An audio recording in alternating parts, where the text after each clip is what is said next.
La politique du tout sécuritaire adoptée par les puissances occidentales pour faire face à l'abcès sécuritaire au Sahel démontre de plus en plus son inefficacité, voire son échec. Les populations et autres sociétés civiles pointent du doigt depuis des années déjà cette fausse solution. Pire encore, les populations de ces régions accusent les puissances étrangères d'avoir exacerbé l'abcès sécuritaire et fustigent leur présence dans ces territoires qui ne servent selon elles qu'à défendre leurs intérêts économiques. L'approche panafricaine concernant la sécurité au Sahel est plutôt unanime. Le développement et l'éradication du discours radical sont les clés de voûte pour en finir de façon définitive avec cet abcès qui mine notamment le Burkina Faso, le Mali ou encore le Niger. Pas plus loin que la fin du mois de février dernier, les participants aux travaux de la deuxième réunion de la série de rencontres, l'appel du Sahel tenu à Alger, ont réaffirmé l'importance de recentrer sur le développement et l'intégration pour éliminer le terrorisme,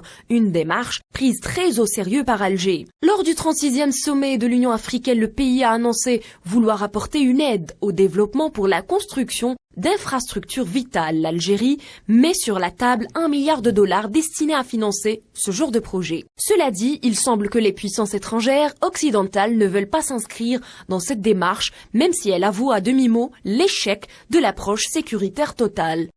Nous sommes en train de bâtir dans un sens quelque chose de relativement nouveau.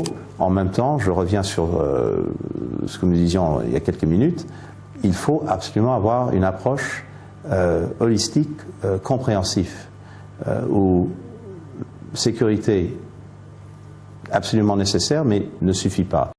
Et pour preuve, pour le moment, seul contrecarrer l'influence russe et chinoise importe dans leurs agendas. Je pense que l'orientation de notre politique et de l'approche de la France, c'est de pouvoir investir et accroître les capacités de nos partenaires. Et je pense que c'est une approche qui donnera des résultats à terme et nous y travaillerons ensemble. D'ailleurs, lors de sa dernière tournée africaine, Anthony Blinken, chef de la diplomatie américaine, ne s'en cache pas, au même titre d'ailleurs le président français et Emmanuel Macron, lorsqu'il affirme qu'il faut mettre un frein à l'impérialisme russe.